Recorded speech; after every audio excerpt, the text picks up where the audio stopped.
as the Chief Executive Officer here at Union Community Care. Union Community Care is a community health center, which means we provide physical health care, dental care, social services, and behavioral health to everyone in the community. It's offered at low price or no price, depending on the individual, and it's fantastic care. We've been doing it for over 50 years, and we're so pleased to be able to serve the community. So personally, I serve as the leader of a healthcare organization that serves the most vulnerable. We serve sick people every day. So I was the leader at the helm during a time when there were more questions than answers, when we couldn't get the equipment that we needed to keep our staff safe, when it was a challenge, when the prices were jacked up 200%, and worrying every day that the decisions we made were truly life and death decisions. So my team and I, we committed to doing the right things in the very beginning, and it started with keeping our staff and our patients safe. But in the midst of doing that as my job,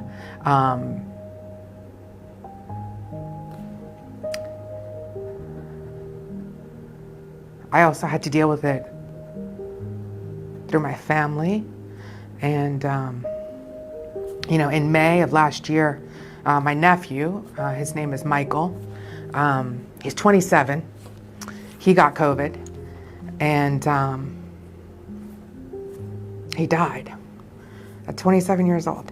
So this is not just an exercise, it's not just an experience, that I worked through, but it's an experience that I lived through. And Michael was a beautiful, beautiful, beautiful young man in the prime of his life. And there is no reason that he should be dead today. So this disease does not discriminate. And so I think that's why it's so important for us to understand that we actually have a tool now to prevent future deaths, to prevent getting seriously ill from COVID. And that tool is a vaccine.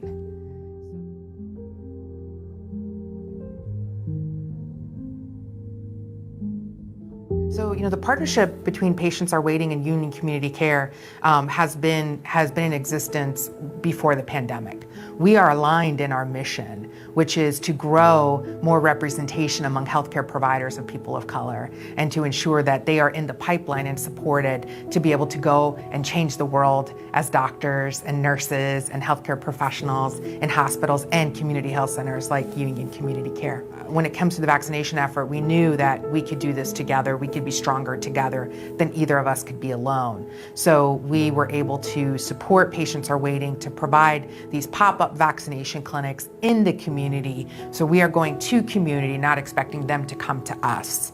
And we are providing vaccines by folks that they know, folks that they trust, in places that they trust. We're making it fun for families to come out and get vaccinated. It's not a scary thing. We want to make sure folks don't feel like it's a scary thing. And it is really part of ensuring that our communities stay strong and that they stay healthy. Well, the reasoning behind it is because we have a shared purpose.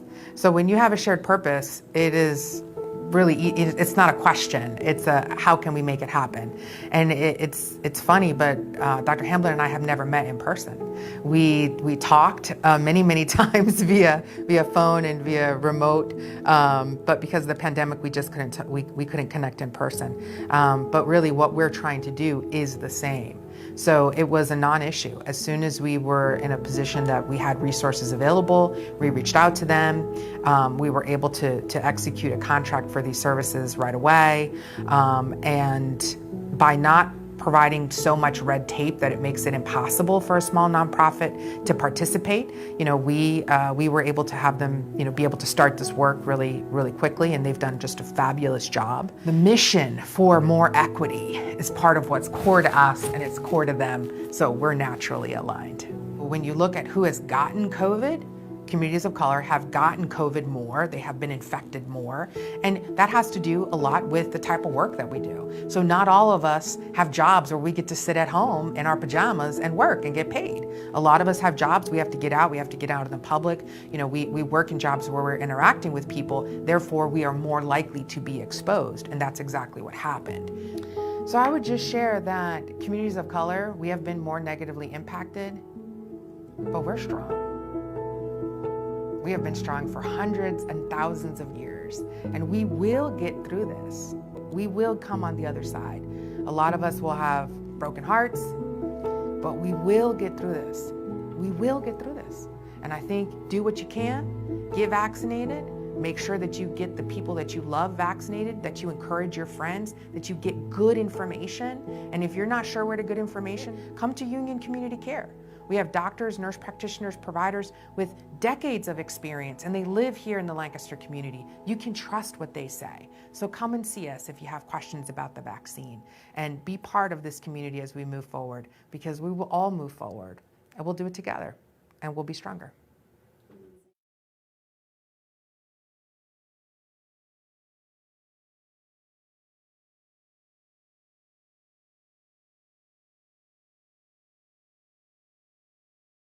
Good morning. Wake up, guys. It's TCP in the morning. Wake up! Wake up. Wake up! Wake up! Wake up. Wake up. Wake up! Wake up. Wake up. Wake up. It's TCP in the morning. It's TCP in the morning. It's TCP in the morning. It's TCP in the morning. It's TCP in the morning. It's TCP in the morning. TCP in the morning. It's TCP in the morning. It's TCP in the morning. It's TCP in the morning. It's TCP in the morning. Good morning. Wake up, y'all. It's TCP in the morning with the morning tea. Sing the song here in a minute. TCP in the morning.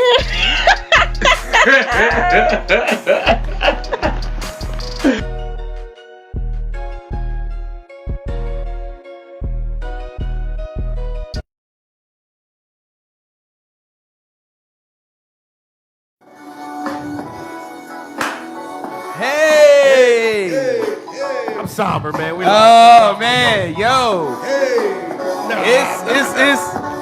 It's MLK Day, y'all.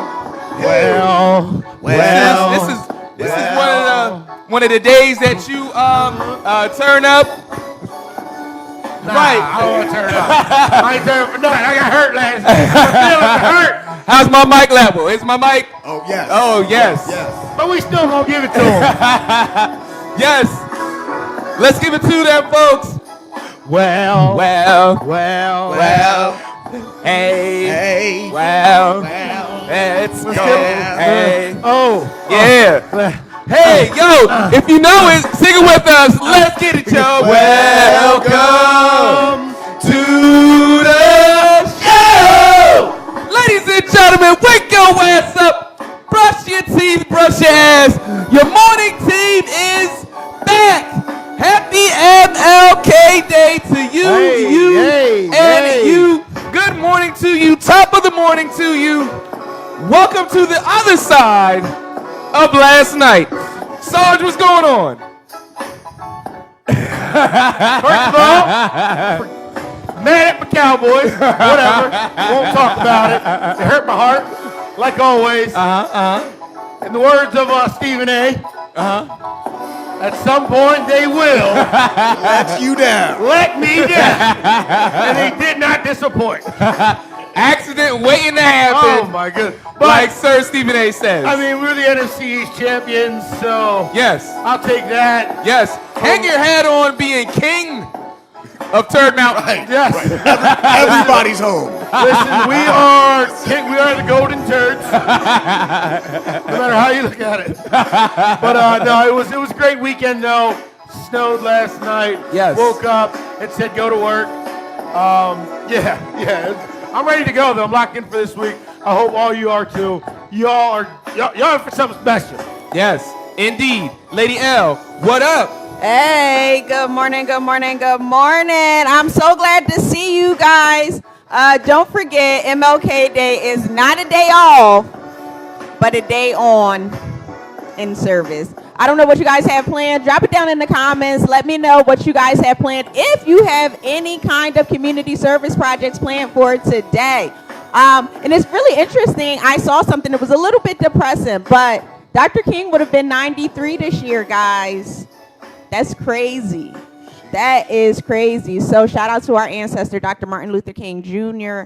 and his work for equality and civil rights for Black people and poor people across the country. Thank you guys for tuning in, and thank you for watching TCP in the morning. This is our special Dr. King show. Hey, good morning, Designs by Shot. But yeah, so listen, you can watch the show live on Facebook or you can watch the stream on IG. We got a fantabulous show for you this morning, and welcome to the show. Over to the desk. Over to the desk, folks.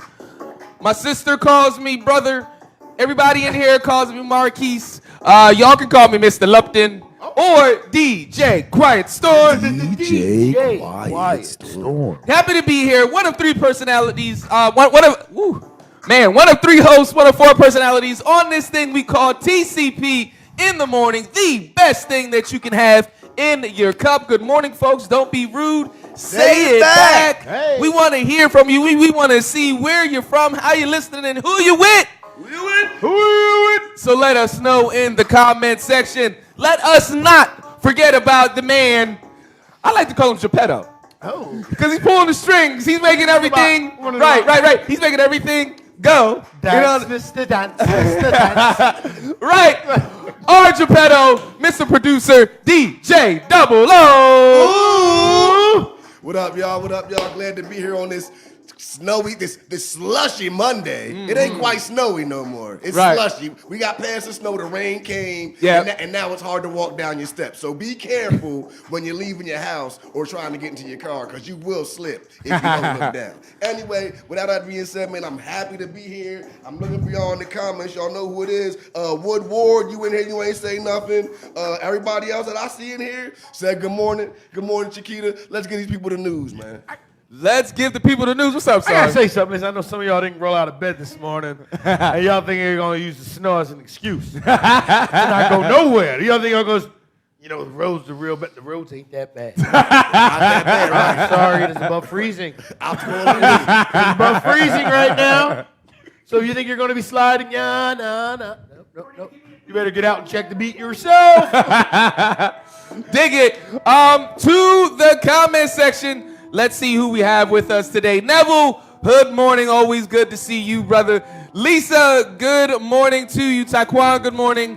Nate, good morning. Corinne, good morning to you. Renee says good morning, TCP. Hey. I got my bad boys for life. Blu-ray, thank y'all and happy MLK Day. We told y'all we got gifts to give away.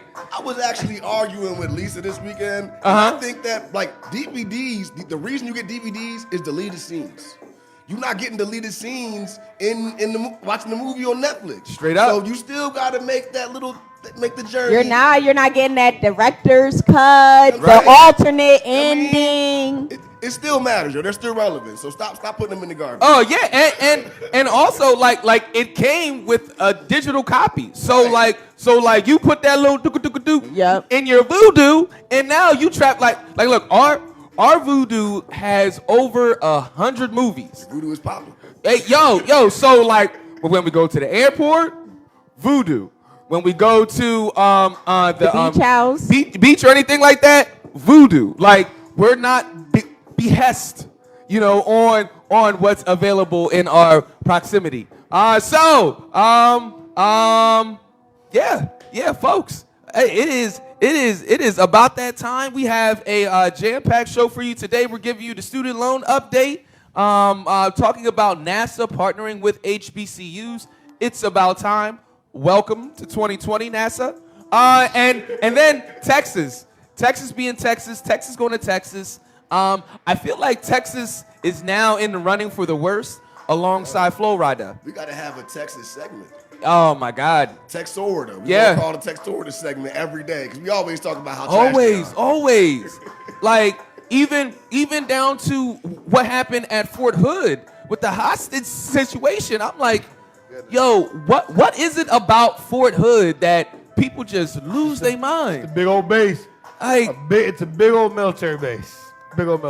Man. So, the football team sucks. Oh man. Yes. And also we'll be talking about a story that just came out saying that immigrants actually make the country go round. Surprise, surprise. They out here making America great again. And our latest policies could not only hurt us, but hurt other countries as well. Product, right? And finally, FedEx. FedEx is asking for a missile. We need a laser beam on all of our flying fleets. So we're going to get into that as well. A little fun story on this MLK Day. Jeffrey, good morning to you. Ray, we about to get into it. And Helena, good morning to you. Great to see you in the comment section. So I guess it's about that time. You know that. Know what that means. It's about that time, folks. Hey, if you know it, sing it with us. We like to have a little bit of fun tonight. Hey. Where y'all at? Whoa.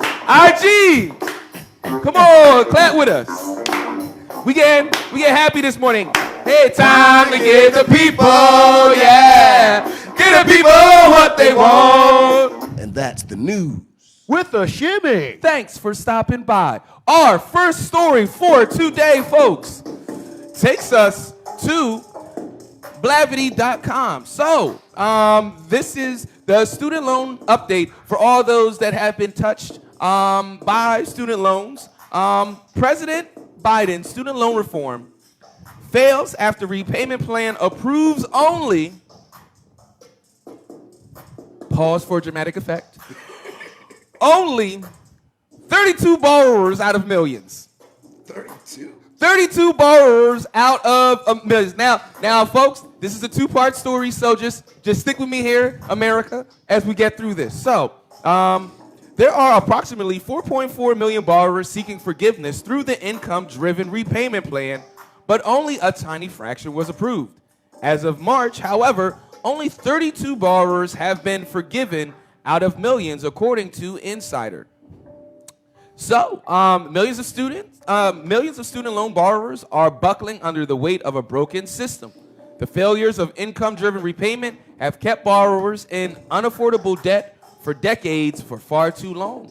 It is time for the Biden administration to do its part and fulfill the promise of IDR by giving borrowers the credit they deserve. And this is from Persistence U, who is the policy director and managing counsel at the Student Borrower Protection Center.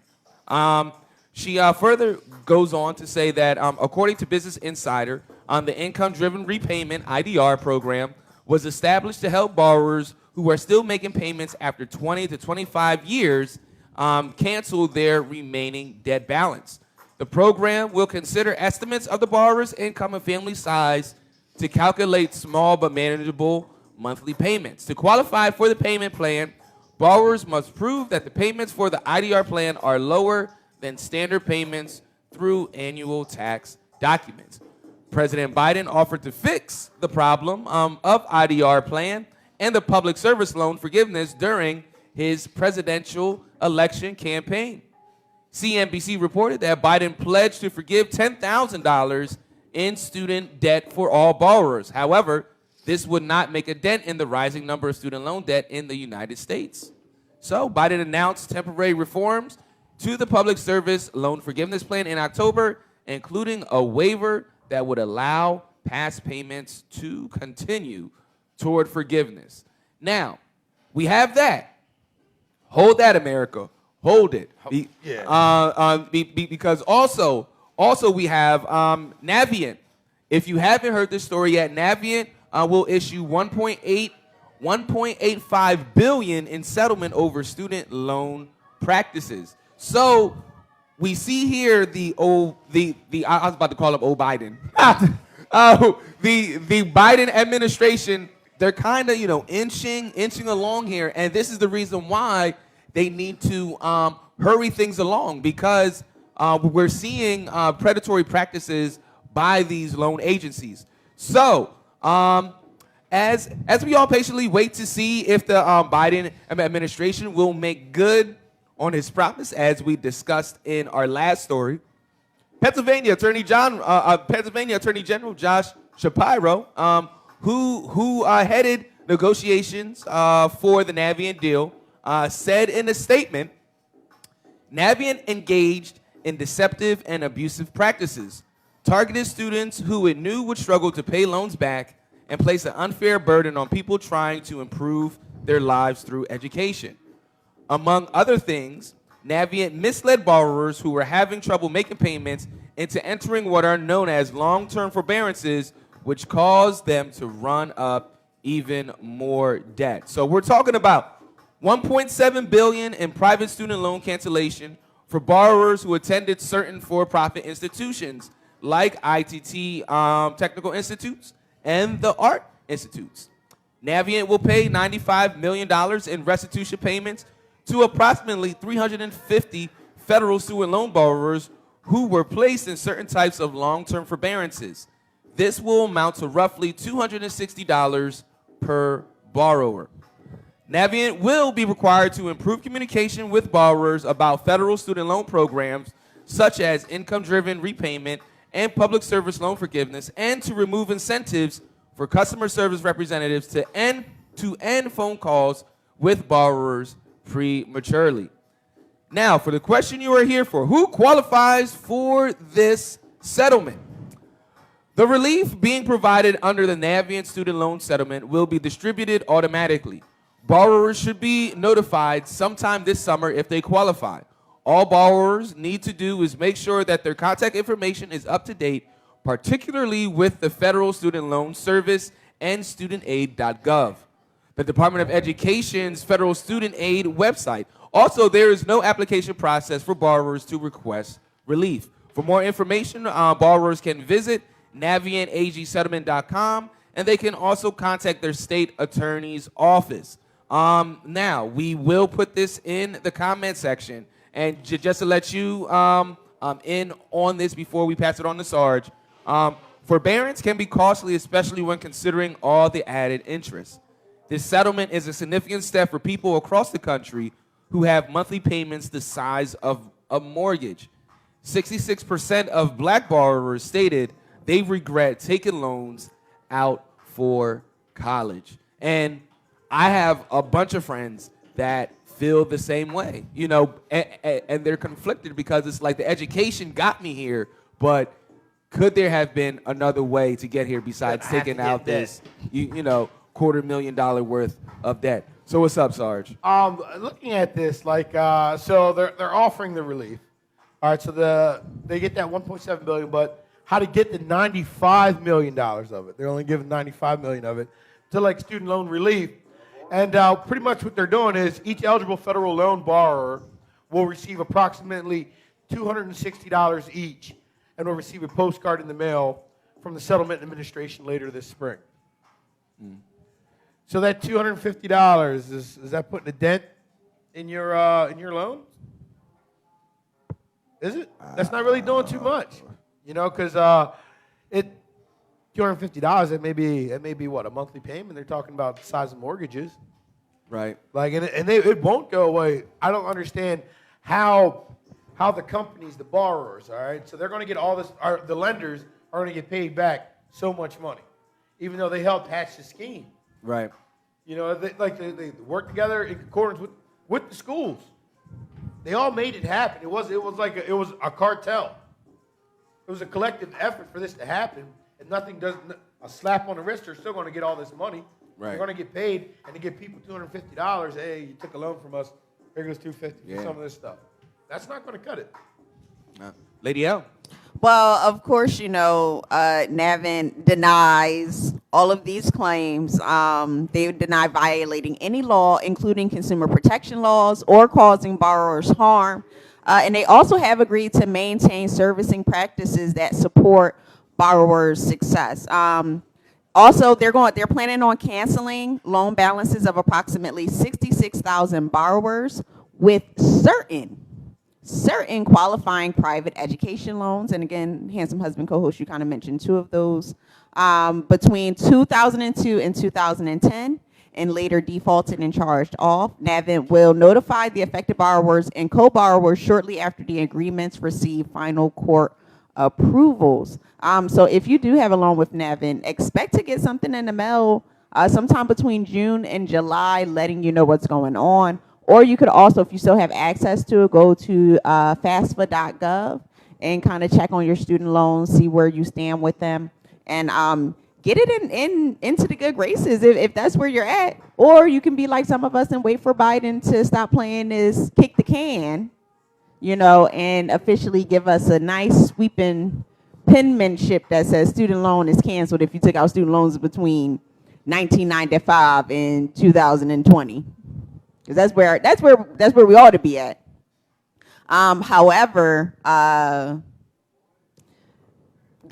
then becomes another debate about economics, socioeconomic justice, and the ability to pay for education in America, and that's a whole nother situation in itself. So. Check on your student loans like you should check on your grandparents this COVID season. Dig it. I mean, for me, with all the inequitable practices that we've seen going on in colleges and through college programming, I think that we're at a point where the government has to step in and rectify some of these situations. We can't allow it to continue to fester, because what we've seen is collusion from major colleges. We've seen major colleges not doing due diligence to let students in, but still accepting all this money from students who aren't cutting any corners. Right. And now all these students who can afford it, who actually earn their way to get in, actually never ever actually have the chance to succeed because they got 10 years of debt on their backs. Right. It puts the anchor. It makes the anchor so much heavier when you look at all the facts and the way that major college has been acting over the past 2 decades. Yeah, and it causes people to have a cause for pause. Like, do we need college? That's the first question I came up with. Sarge, you had something to add. I mean, out of the 45 million people that have taken this loan, only 500,000 of them will be eligible. And we just said how they're only going to give them how many? 33 to 60,000 people?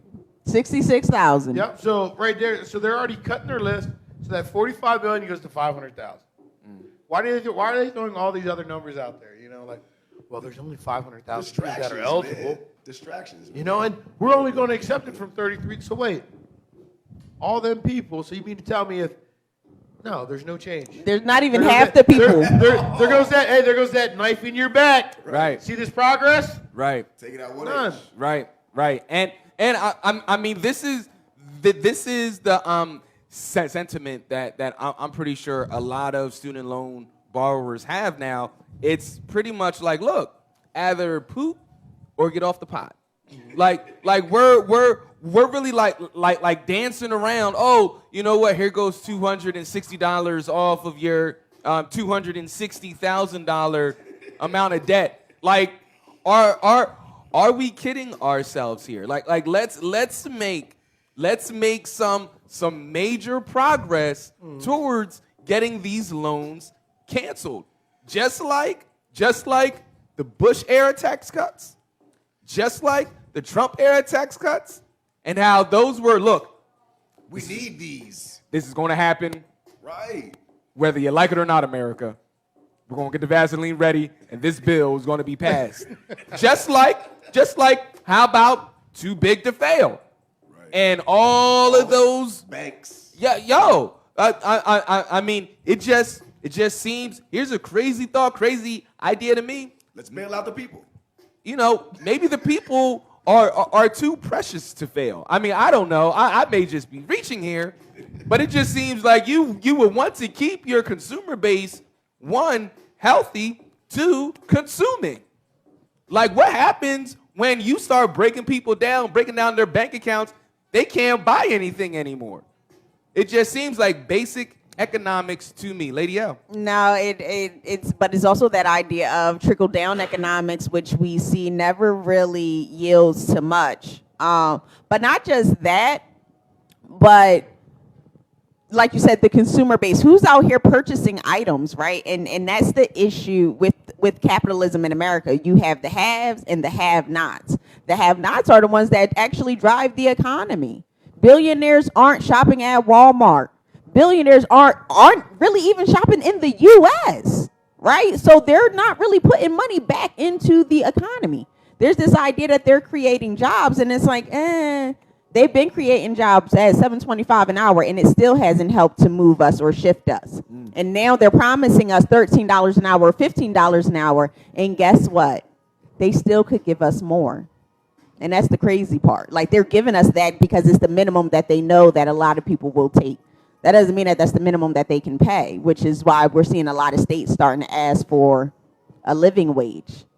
But that'll be on the next news report. I just wanted to share that with you all. But listen, if you can, parents, hey, set up a 529 plan and start saving for your children's educational expenses. And they can use this funding not just for college, but if they're of age and they say, hey, I don't want to go to college, I want to travel the world, I want to take a gap year, they then at least have, thousands of dollars sitting there and ready for them, which is a whole conversation and that me and my husband have often about what are we going to do for the future finances of our children. But yeah. We're going to get to the comments section before we get to our next story. Lisa says, I still have to work today. Well, Lisa, hey, it's tax season. Helena says, I love you guys so much. We love you right back. Thank you for listening. Thank you for watching. Chiquita says, I've been checking my Navient account since I heard the news, waiting on that zero balance notification. Yes, indeed. Hopefully, good morning to you as well. And then Key says, from what I heard, only 2,500 borrowers in Pennsylvania will see their debts canceled. And about 13,000 will get $3.5 million in restitution payments, which I believe is the $260. Chiquita says, I pay a huge portion of my daughter's college education out of pocket for that reason. Between the grants and scholarships, she'll be practically debt-free when she graduates. The more you know. I love it. I love it. Sarge. All right, we're going to jump right into our next story. All right, so our next story, it's one of them, did you know? All right, so black residents' mortgage applicants are nearly twice as likely as whites to be denied at a high 84%. 84%. You don't say. That jumps up from 74% from a while ago. All right, so here we go. A new study in the real estate firm from Zillow found that nearly 20% of black mortgage applicants nationwide were denied in 2020, nearly twice the rate of white applicants. Nationwide, the study found that black mortgage applicants were turned down 84% more than white applicants, up from 74% in 2019.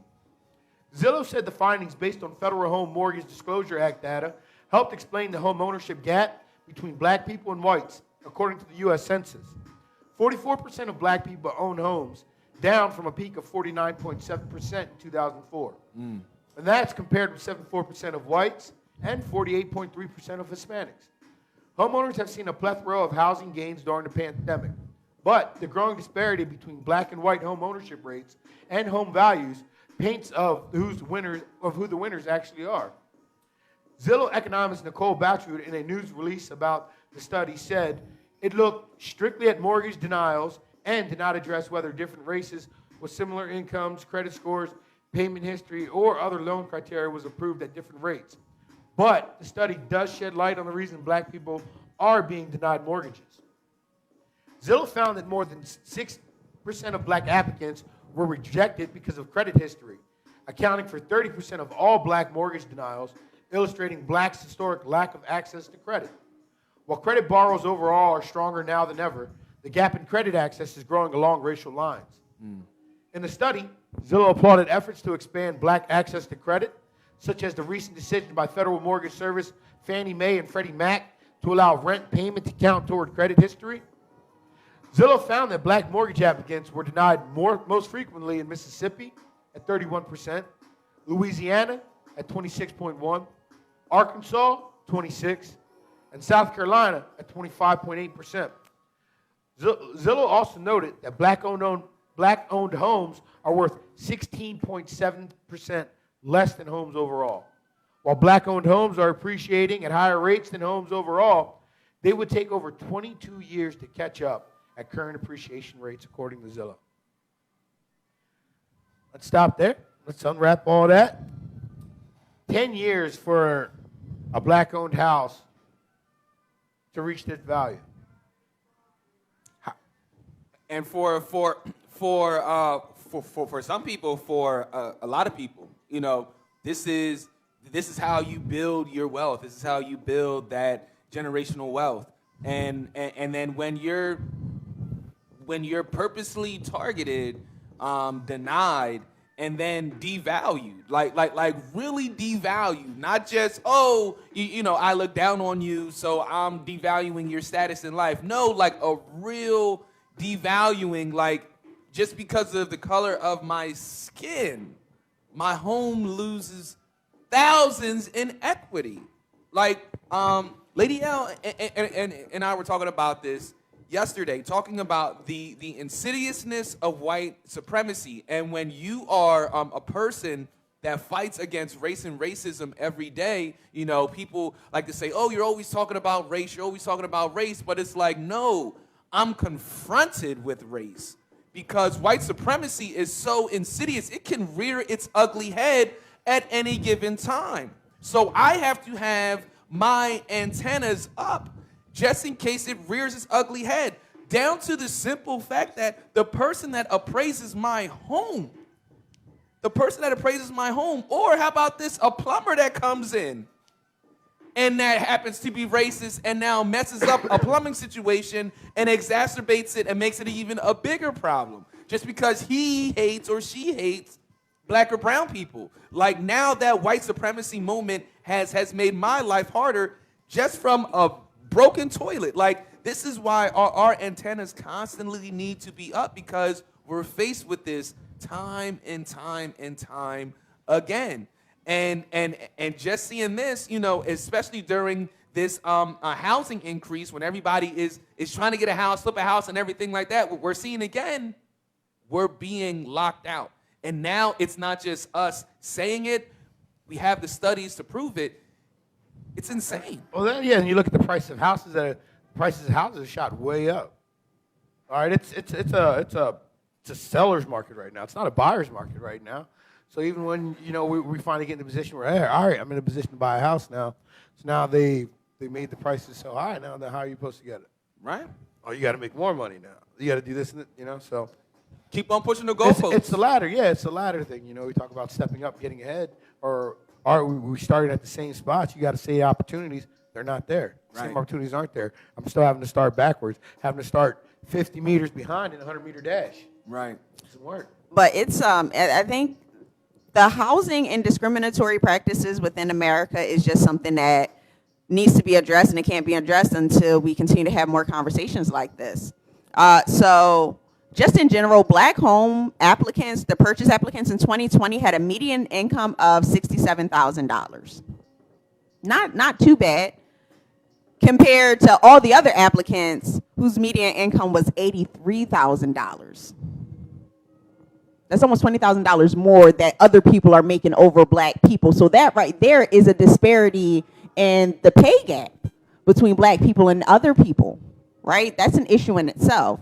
And also, not only that, but black mortgage applicants had a smaller down payment in 2020, citing that black applicants put down a median of 3.5 for a home purchase, just barely above the absolute minimum of 3% required for most conventional loans, and less than half the overall median down payment of 8.9% from all other applicants. So with that, and that kind of took me back, because so much in our community, there are so many black people, and I've really only talked to black people about this, black people who have bought their home, who own their home, who are realtors. Everybody talks about this FHA loan, and that you can buy your house with 3.5% down, and that's like the coolest thing ever. I mean, not everybody does it, but there are a number of people who vouch for this and in doing this, and it's crazy because here is almost like a negative instead of being seen as a communal resource, right? You know, black applicants are doing this FHA program, and they're paying that 3.5%. So then why is it looked at as a negative thing if they're keeping more money in their pockets? We also see that black people have a more difficult time saving up money from renting to purchasing. And then that's an issue in itself. We've seen a number of rents go up throughout the pandemic. People getting notifications on a whim that the rent's going up hundreds of dollars. But we expect these same people to go out here, save enough money for an FHA loan so that they can put a down payment on a house. Not to mention, you still need the 2 years of work proof and history. And I'm confused by that because, you know, we all watch HGTV and we sit up here and look at some of these people and it's like, yo, you got $500,000 budget for a house and it doesn't even sound like you have a real job. Welcome to America. Well, I mean, Lady L, if you really look at it, like look at what we've been experiencing trying to go through the process of a business loan, you know, and finding out that like with these business loans, like there's really no real checklist or anything like that. Like this is one of those things, like it comes down to the person that is sitting across the table from you. Like they won't lose their job anyway, whether they give you this loan or not, whether you fulfill that loan or you don't, they're still going to get their paycheck and they're still going to continue working there. You know, so it's not like this arbitrary type thing with these loans. You know, so unfortunately, and this is what I'm talking about when I'm talking about the insidiousness of white supremacy. It's just intergrained and intertwined in almost every facet of this country. So before we get to our next story, Sarge, you got something to add? Yeah, but one last thing I want to add is people want to say, save your money, save your money, save your money. When you come from not having money, and when you get money, like, yo, you get what you have to get. You get what you need, and you don't really think about saving as long as you have what you need and your kids have what they need. That's where your focus becomes at. So when you don't have money, it becomes hard for you to save money. And also, you know, stop buying Starbucks, and then you can. Yeah, definitely. Yeah. Don't let that, just get a machine. Do that. You know that. Stop getting those expensive bagels, and you know you too can own a home once you stop buying Starbucks. I hate those articles, by the way, that come out and say, you know, if you didn't get that avocado on your toast. Basically, you're telling me don't come to Starbucks. That's basically the message. And you can't afford it. Stay home and buy a house. You enjoy this stuff. Stop doing it so you too can have a home. Crazy. Lady L? Shouts out Spice Kings. Thank you for watching and listening. Spice Kings! Yo, we popping up this week, cuz. I saw the videos. I'm like, oh. We've been waiting. Oh, my soul. So Spice King shop, Spice in the shop says insidious is the word, yes. Yeah. So yeah, and it's crazy because you never know when it's happening. And I think that that's what makes it the most difficult. We have groups like the Human Relations Commission here in Lancaster. Well, we're in the county right now, but they operate in Lancaster City. And they handle if you believe that you've been discriminated against. And it's difficult because how do you prove that somebody had racist intent? You know what I'm saying? Like how can I tell you that the realtor gave me bad juju when I got there and was real distant? And like when we first moved back to Lancaster, there was a house that we went to go see. I don't know if my husband remembers this, but there was a house we went to go see. Yeah, with the old white man on Clark Street. Yeah, and the house was okay. But he was very distant. Like he was in the house with us, but when we went to ask him questions, it was real like, why are you talking to me? Why are you asking me questions? It was just real like it was not nice at all. And there was mold in the house, and he was like, it's not that bad. Yeah, and was like, yeah, there's nothing we can do about it. Like fam, like why are you even showing us this? You know, I can't. I'm not paying no money for this. Right? like yo, who else are you showing this to? Right. Why are you even showing this? And then when I point it out, you say, oh. What are you saying to them when they point it out? Right.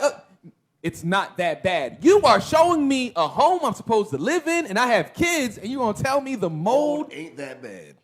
The insidiousness. Go die in a hole, sir. Right. And I can't imagine, like, at that moment, an organization like the Human Relations Commission, like, how do you then say, listen, I had this experience and this man was being racist? Like, how do you, when I'm pretty sure he would just brush it off, no, I just had phone calls I had to take. Like, no, sir, and that then becomes the issue, because the issue then turns on the victim, right, to share that proof, to make it, to prove it. It's like double racism. We treat racism. It's like double racism. We treat racism like rape.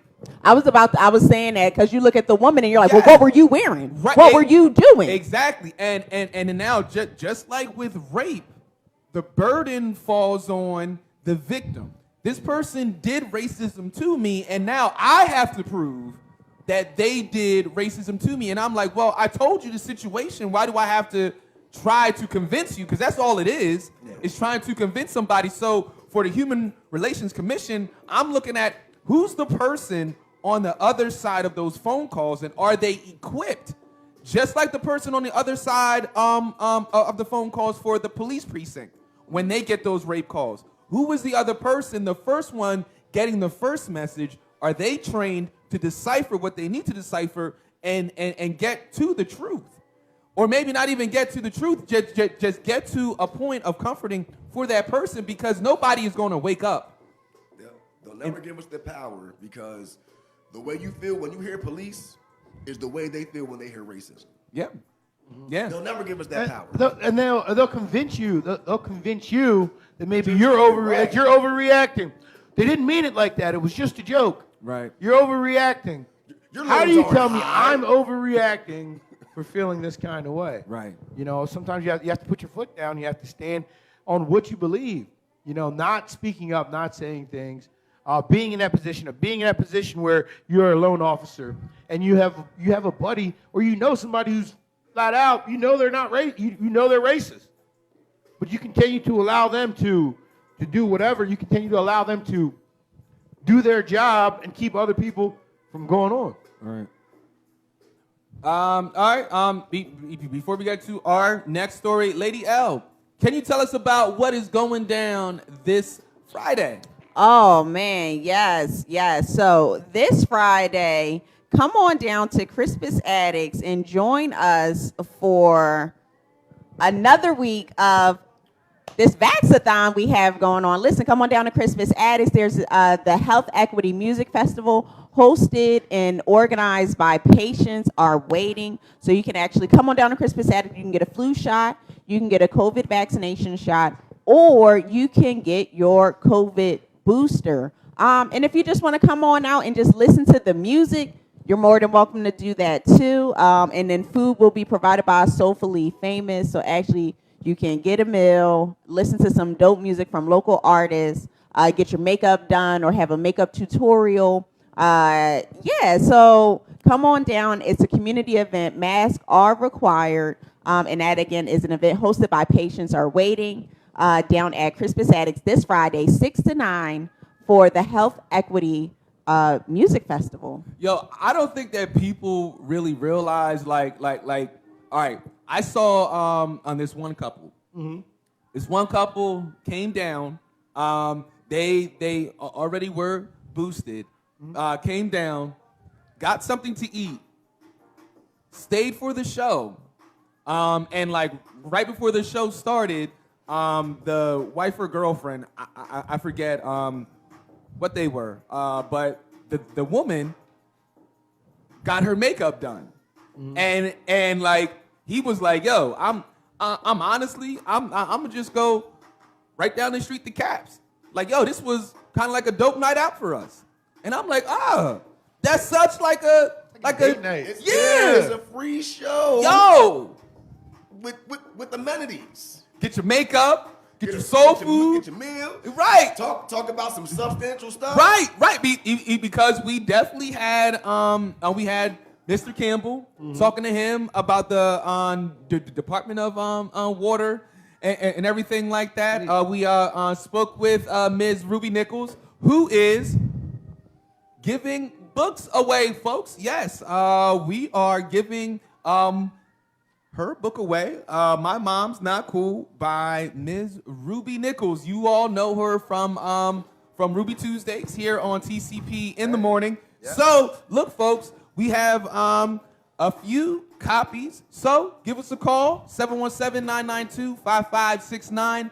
717-992-5569. We'll put the number in the comment section. How do you win? So that they just got to call up. We're making it easy today. Just call up and say that you want your copy, and we will have this copy mailed out to you ASAP. Get better gifts. Yes.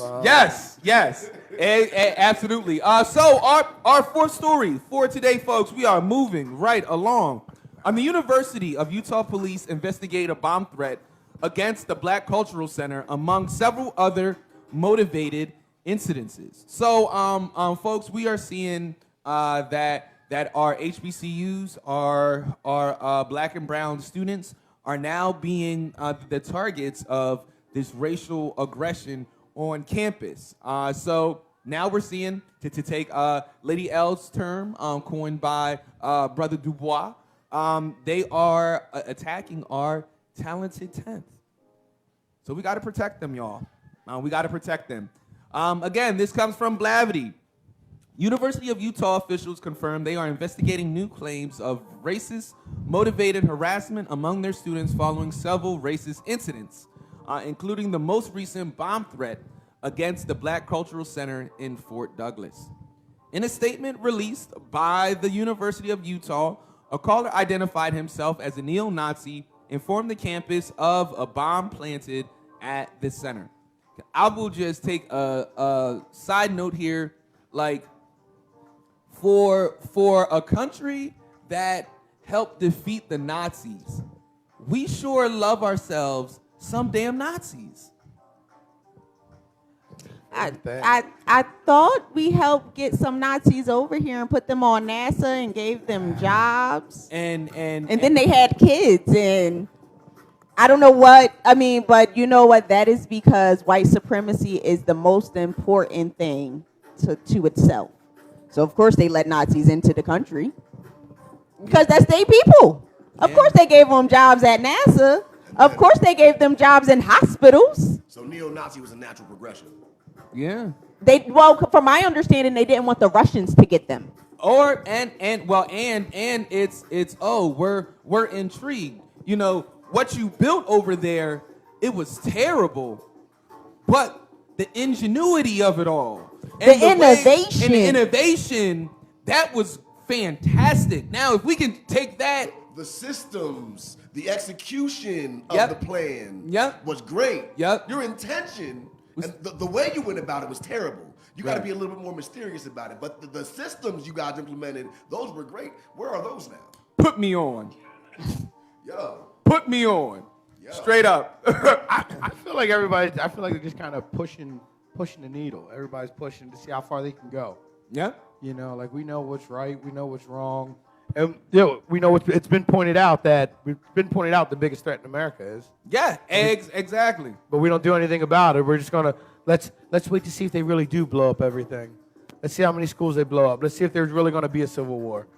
As if, Let's be reactive. Why didn't we kill them early like they did the Black Panthers? We'll be reactive instead of proactive. But January 6th. Let them live. So the University of Utah is not a haven of this kind of hateful and biased thinking and attacks. And university leaders have committed to completing a thorough review with actionable steps to be implemented during the spring semester, the statement read. While the school was secured and unoccupied, officers immediately responded at 4:25 a.m. and searched the building using bomb-sniffing dogs. The police reported finding no explosive devices the building at the time. Due to no immediate threat to life, the police chief determined that a timely warning through the campus alert system was unnecessary. The university understands the plight Black students at the school must feel. This is the third incident reported in as many as 3 weeks.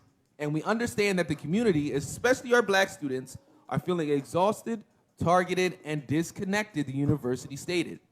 But we must remain vigilant in striving to ensure that all of our staff, students, and faculty are able to find a place of safety and belonging as a part of the campus community. Taylor Randall, president of the University of Utah, has issued a video statement regarding racial incidents, and says that there are many in our community who feel these threats on a daily basis. That is not the kind of community we are trying to build here. It's not the kind of community we want to live in. Randall also expressed concern over the numerous racially motivated incidents at the school over the last few months. A black student reported having poop smeared on their dorm door, as well as the sighting of several men dressed as KKK members walking through the school dorms in white hooded robes. You all remember when we broke that story to you all not too long ago. To the comment section before we continue on with our commentary. Neville says, this is how wealth inequality gets worse. I love the information, but hate this story. Richard says, all this is proof positive of the legacy of systemic racism. Indeed, both stories. Alina says, my home is in a good neighborhood and is paid in full, but the white investors call me daily, offering half of what it's worth. This is what black homeowners face. Ridiculous. Renee says, the only way to prove that a protected class of people are being discriminated against in any practice, unfair housing, employment, education, healthcare, etc., is to gather enough people who have experienced the same discrimination. This is why people hire lawyers. It takes years and money to prove this. Kirsten, good morning to you. Taekwon says they need to make an example of the people making threats, indeed. And then Lisa says, by the way, the kids had a great experience this past Friday. They loved watching the behind the scenes of Mr. Ty and his friends, and they all got their shot together as a group, which I thought was awesome since the youngest was the hardest to convince. Thanks again to the lovely black lady doctors and crew. So to the story, we broke the story of men dressed in KKK robes walking through the dorms of the University of Utah. The only positive thing that I can say really about this is transfer.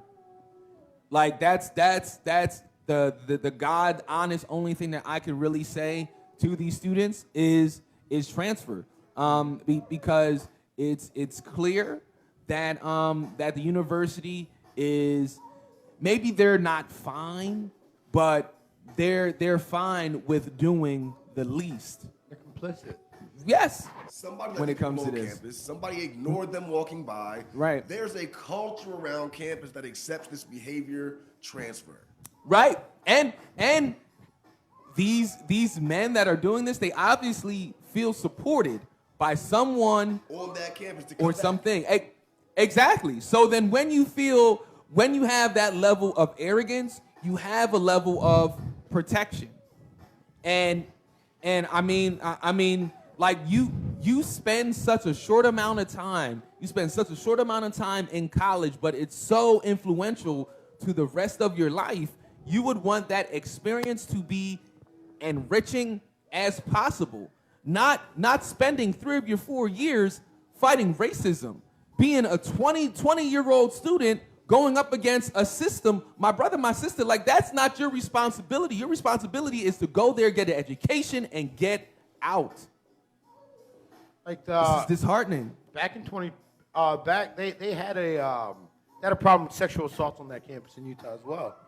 And they went and handled it in 2017, 2018. It was like 112 to 116 reported cases of sexual assault. In 2019, it got up to 131. Wow. Even during the height of the pandemic, where there were 62% of their classes were online, there were still 74 sexual assaults on that campus. Ridiculous. All right, so they can't even deal with their sexual assault problem. So they're not really going to deal with the racism problem. They're not going to deal with anything else because, hey, they're charging how much money to come to this campus, to this college? What they're saying is white men should feel safe here. Hey, That's the message. That's the message. This isn't Brigham Young also in Utah as well. Renee says, I agree. Transfer and stop giving them your money to receive an education. Exactly. Exactly. Pick and choose your fights. Because here's the thing, You're going to spend those years fighting that, and they're going to look at this as, okay, well, look, this person is going to be here maximum 8 years. Maximum 8. If they go get their master's and PhD and everything, they'll be here a maximum at 8. If they're a good student, they'll be here for 4, get the degree, and go. And that's how they look at us. Students were looked at as consumers. Let's consume this, pay for it, and move on. Pick and choose your fights, y'all. Not saying not to fight this, but you can transfer, have a enriching collegiate experience, and still continue to fight this and what happened to you on campus instead of staying there and dealing with it firsthand. Lady L. So the thing is, all right, so they put out a statement saying that the University of Utah is not a haven for this kind of hateful and biased thinking and attacks. And university leaders have committed to completing a thorough review with actionable steps to be implemented during this spring semester. So now here's the thing. This is about the 4th time this school year that the school president has had to issue some sort of statement like this. The 4th time. So if you don't believe that your university is a haven for stuff like this, or if you don't want it to be a place for things like this, what are you doing to engage your students? What are you doing to prevent this from happening? What's your enrollment process when your freshmen come in? What are they doing those first 3 weeks of their freshman year? Like, how are you transitioning your students? How are you taking, because think about it, if we talk about black students coming out of low-income neighborhoods and having to transition into a collegiate space, what are you guys doing for students who come from these rural places who've never seen a black person until they saw them on campus? What are you doing to help them transition? Or are you saying they don't need any transitioning because they're perfect and they're white people and they're going to be all good?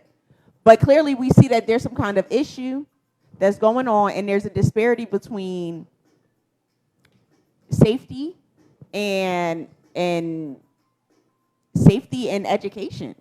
Right? Like, I'm paying thousands of dollars to be here, and I'm being threatened. Or my door is being vandalized. And then who's covering those calls? If a racist comes into my dorm room and defiles that door or defiles some kind of property of my room, who's responsible for that? Right. Colleges are federally funded, right? Some of them. Well, a lot of them. Right. So I think at some point we should start seeing some federal interaction here. Yeah. Because this is a group of people who are being constantly threatened.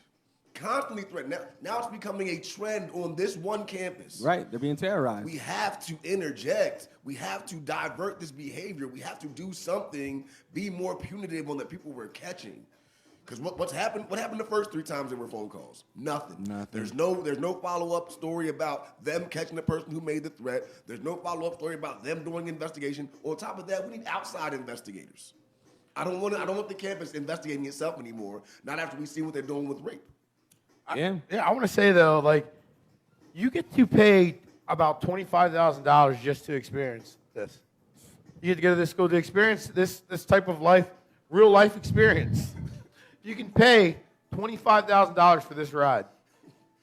And that's see to Joseph, to your point, Joseph says, thank you for sharing this, but transfer, isn't that what oppressors want? So you go to another and another and another college with racist behavior, we should be getting their staff fired. And absolutely, I absolutely agree with getting the staff fired, but also I'm with quality of life as well. As a 18, 19, 20-year-old student, you're talking about them having the responsibility of going up against adults that have been clever with their white supremacist ways, adults that are also protected. Who you gonna go to? The local PD? This thing has been going on long before you got there, and it's going to be going on long before you leave. The KKK walked through the town. Walked through the halls of the school. Before they got to the school, though. You start Right, somewhere. right. You start somewhere. Right. Somebody let you get there. And so, like, as a student, let's say that this was one of my daughters. I'm going to say, look, we're going to fight this, but you're going to get up out of there, because college is 4 years. It's a blip in time. And it's a highly influential time. So you're going to get as much enrichment as you can during that 4 years. And we're still going to fight this, but you're going to fight this from another school, because you're not going to be in this environment while you're trying to fight against it. No 18, 19, 20-year-old should have that responsibility placed on them. That's unfair. We need to reevaluate everything. Like from we talk about justice system, schooling systems, state schools. University of Utah is a state school, more than likely, right? University of Utah. You bear the name of the state. You need to be looked at. We need to look at everything that goes on in the school. Like, there were professors, the residence assistants, where are the RAs at? I keep thinking about that, how RAs were always around. Like, there were roaming patrols in the dorms. There were roaming patrols. There'd be like 2 people walking together that roam the dorm, making sure people weren't partying, doing anything wrong. So you mean to tell me none of these people knew them? We're not able to track where the phone calls are coming from yet. We still don't have nobody. We don't know who's accountable, who needs to be held accountable, or is it somebody whose parents are donors? Is it a donor's parent? Like, is that it? Right. To the comment section. I'm loving it, y'all. Keep on sounding off. Joseph says, I don't care who doesn't want me. I am there. I am there to keep making a better me. If you keep running away, the issue will keep coming after you in one form of another. Turn poison into medicine. Dig it. Richard says, on transferring seems like those that were in the wrong win. I understand the power of economic boycotts, but college campuses should be a place where we are prepared for the real world, and we need to learn to confront injustice in our world. Completely understand. Key says, are the black students residents already? If so, where do you transfer to in state? I feel like they are all like that in Utah. Great point. Helena says, you got the right one, baby. You can't keep running. And then Renee says, I have a son who is about to attend a PWI in the fall. I pray he has a great experience, but racism will not be tolerated. If I feel that his life is in danger because of white supremacy, he will be transferring. I'm thinking about my own experiences and my own situations in Shippensburg, Pennsylvania, and those 5 years that I spent there. Like, there was a point in time, in Shippensburg where, I got my activist badge and everything because the injustices that were happening in the communications department and everything like that. As a late 30-year-old now, I look back and I'm like, no, absolutely not. You are in your early 20s. You are 20 years old, not even old enough to go to a bar. You are there. You are at school. You are there to learn. All this other stuff, this activist stuff, great, but you're there for school. This is a distraction. Like, you are there for school, and I understand. You learn about life and life experiences in college and everything, but overall, guess what? If you don't go to class, that experience ends. Yeah. If you don't go to that midterm, all those injustices that you're fighting, they're still going to be there, but you're not. So my thing is like, you're students at a school. Everything else should be secondary. And yes, I get it. We all want to fight the power and everything. I am all down for that. But I'm also about self-empowerment. And if you're not your full self, if you can't walk into that room with that bachelor's, master's, what have you, then you played yourself. What are you going to, I'm gonna just leave it there. It's either that or get a gun. It's usually what happens. Like, to Venus's point, get your degree and let the circus be the circus. Like, get your degree. You are there to be a student. This other stuff It's a distraction. I put myself into this because I, too, was a student fighting against a racist teacher and everything. And what I was told, Marquise, that teacher been racist way before you. That teacher's going to be racist way after you. There's been students that tried to fight. You're going up against a system. Be a student. Why are they here? Be a student. Right. Like yo, I didn't lose any activist points or anything like that. Like you pick and choose your fights. And guess what? I went back years later and now I'm fighting to get this teacher removed. As a person with the credentials and now with the life experience, I can go back, hear the stories of those that I'm now sharing these stories with, and now I can get busy, which I'm doing right now. That's what these students should do. The fight doesn't end. Imagine if you could take away people's retirements. Like if you could really sit down and discuss like some of the hurt and trauma these teachers did, right? Whether it's teachers, police officers, from different aspects. Like I know I'm starting to venture off a little bit, but going back and holding people accountable for their wrongs of yesterday. If they're still eating off their wrongs of yesterday, we need to take away that plate. Right. They got that plate the wrong way. It needs to be taken away. They should continue to eat off of it. Absolutely. Lady L. All right. Are we heading to the next story, guys? No. I just wanted your last bit of commentary before we went to the next story. Hey, well, racism built the country. It just is what it is. Racism gonna do what it do. All right. We got 2 comments here. Venus says, this comes from someone who was advising the students like you, Marquise. I used my role to help them move through and not have to fight so hard while they were getting that degree. Buffer that. And then says, yes, indeed, I'm the only person of color in my company. You definitely deal with it, but you have to do what you got to do. And Joseph says, but activists are what have been shaping this country from MLK, Nelson Mandela, Harvey Milk, etc. Exactly. Listen, protesting needs to be done. The only change we want to see is through protest. But I feel like being older, protesting now that I'm older, you know what I mean? Like, that's your main focus. You don't have to worry about, oh, man, well, how am I going to go eat after this? Right. You know what I mean? Being older, you know what you're protesting. You know what's right and wrong. You're not, I don't know, how do I say this? You're not going to jump, you know what I mean? You're not willing to jump and lose your cool. Become a hothead for something that's you know what I mean? For something that you're going to end up getting locked up for. Right. And it comes in waves. When you're fighting against racism, fighting against white supremacy, it comes in waves. Like, just like a football team, everybody has their roles. Everybody is not the quarterback. Everybody's not an MLK. Like, you got your Baynard, Rustins, and everything like that. You got your people that are playing offensive line. You got your right. Everybody is playing a different role. Like, everybody isn't going to beat the ground, be out there protesting, but you need those people.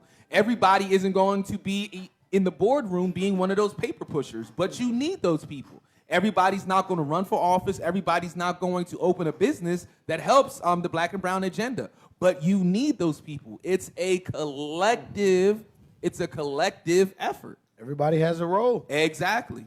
And then Venus says, but we don't show up for each other like they did. Bloop. And on that note, next story. All right, so can you give me that X-Files beat? Because NASA has finally realized that there's an HBCU thing going on in the United States. They're out there. There's black colleges with black students? What is going on? We ain't been giving them money and they still exist. Yeah, right. NASA didn't know. They do it. Black people like space? Go figures. Black people don't like to fly. If they can't swim, they ain't going to go in space. That's what they're thinking, see? Man. All right, so NASA joins forces with the White House to provide more opportunity for outstanding HBCU scholars. The highly esteemed association is teaming up with the White House initiative to help advance equity and economic opportunity through historical black colleges and universities scholar recognition program, a student recognition program created to honor current HBCU students for their excellence. This partnership will foster innovation and hands-on experiences for HBCU scholars. The program will include a NASA pitch competition starting this year. This will be a small-scale version of NASA's Minority University Research and Education Program Innovation and Tech Transfer Idea Competition. NASA is excited to formalize our participation and see the innovative ideas HBCU scholars will bring to the competition. That's what Tori Johnson, the manager of Muir Rep, said.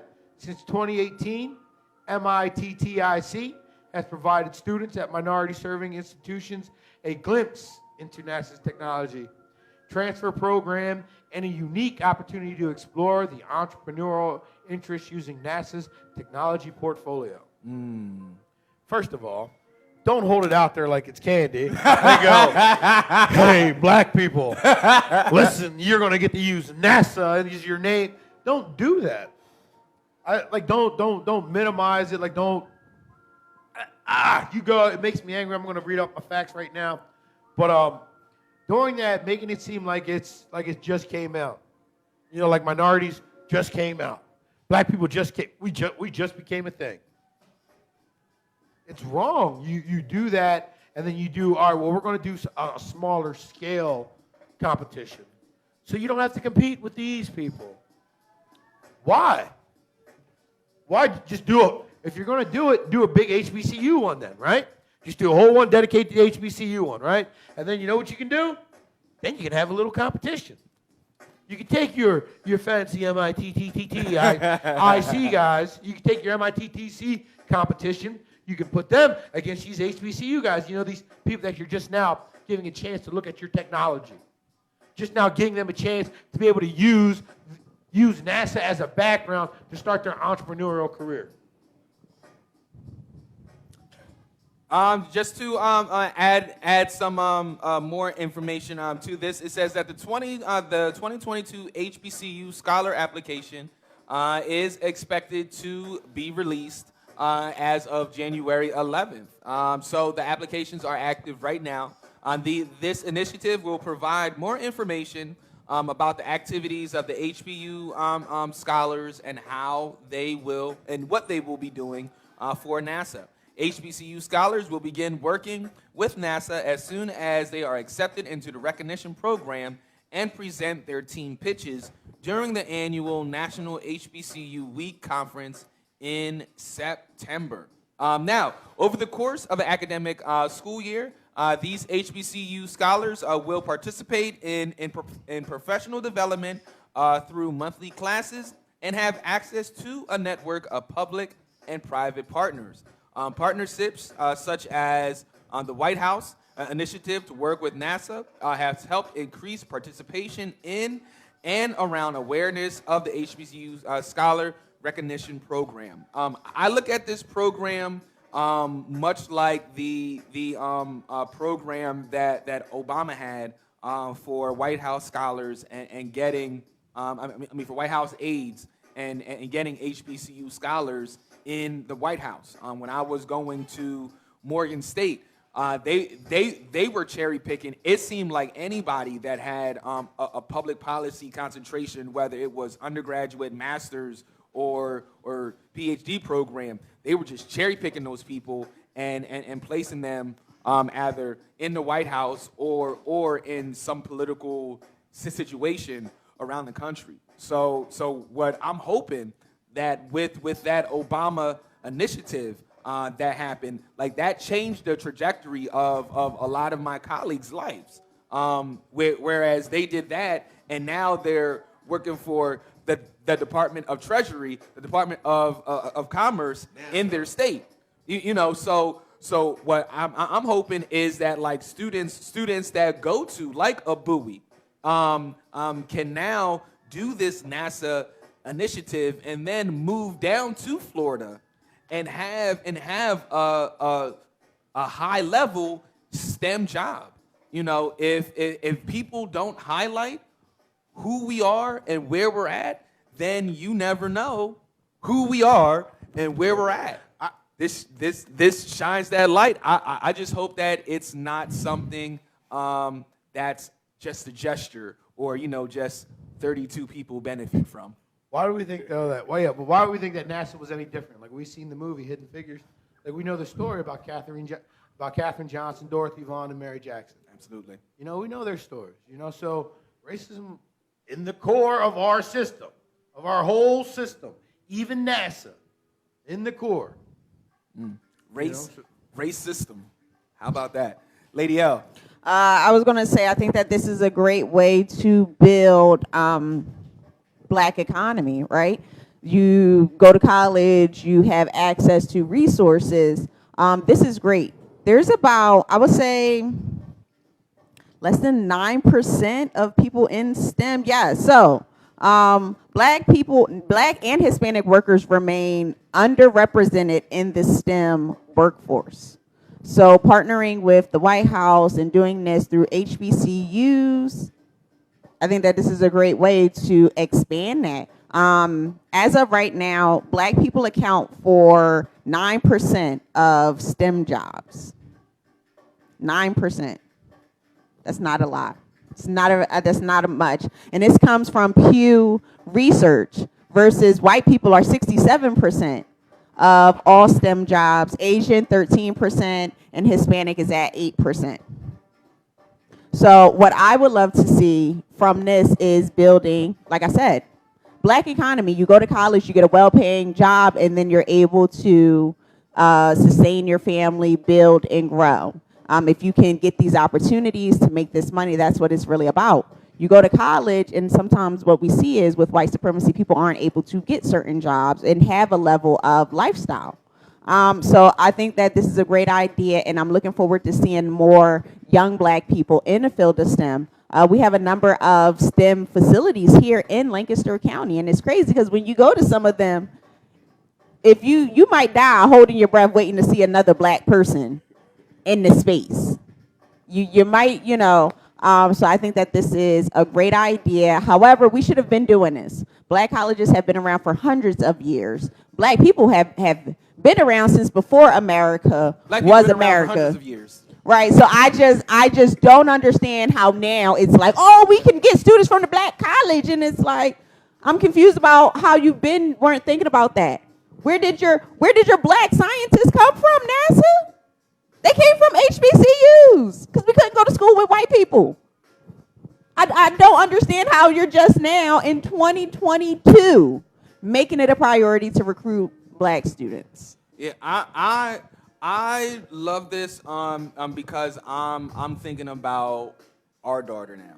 Like we keep on seeing these competitions happen and everything, and it's just going to keep on dwindling, coming down the pipeline. So I really do believe, yes, it's going to trickle down to these HBCUs, but then more importantly, what I believe it's going to do, it's going to then trickle down to these high schools.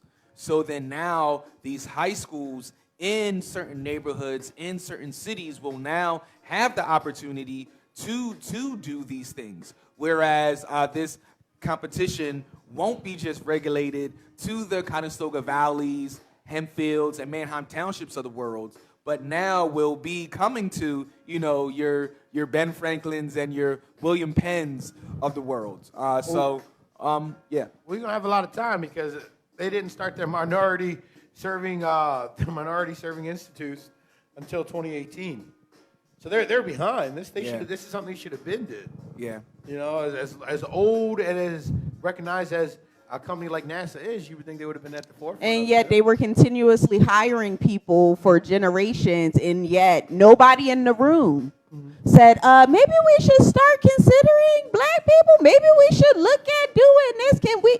And that is the most frightening thing, is that when you look at it in terms of hiring and retention of black and brown employees, it's like, who's making these decisions? And how come nobody's picking up that they're making poor decisions? Literally, and I was having a conversation with you, I just so happened to look at some job postings of a place where I applied for a job at before.